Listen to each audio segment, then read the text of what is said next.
बे समाव बड'लेण्ड ओनसोलनि रादाबा नोंथांमोननि गेजेराव मोनसे बिग ब्रेकिं निउज लानानै फैदों। बे खौराङा नोंथांमोननि थाखाय मोनसे गोजोनथाव खौरां। मिरु सोरखारा मोनसे आसनि फोसावदों। बिसि फिसाय सानैबो मोनगोन दानफायाव 10,000 रां।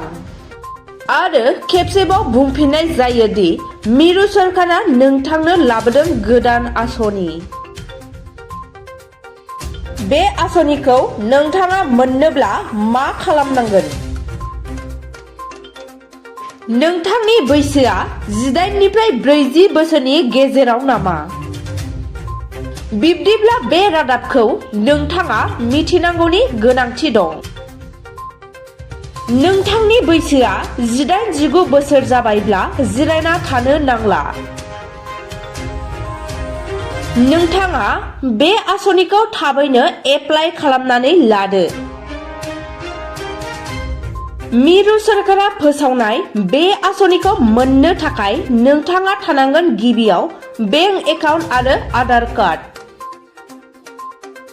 मिरु सोरखारा आखायाव लाबाय अटल पेन्शन यजना आसनिनि गेजेरजों नोंथांनो दानफायाव होनो 10,000 रांनि पेन्सन।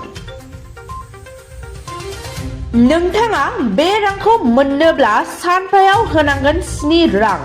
60 बोसोर बैसोनि उनाव नोंथांनि बिसि फिसाय सानैजों दानफायाव 10,000 रांखौ मोननो हागोन। बिसि थैयोब्ला फिसाया मोनगोन एबा फिसाया थैनाय जायोब्ला बिसिया बे रांखौ मोनगोन।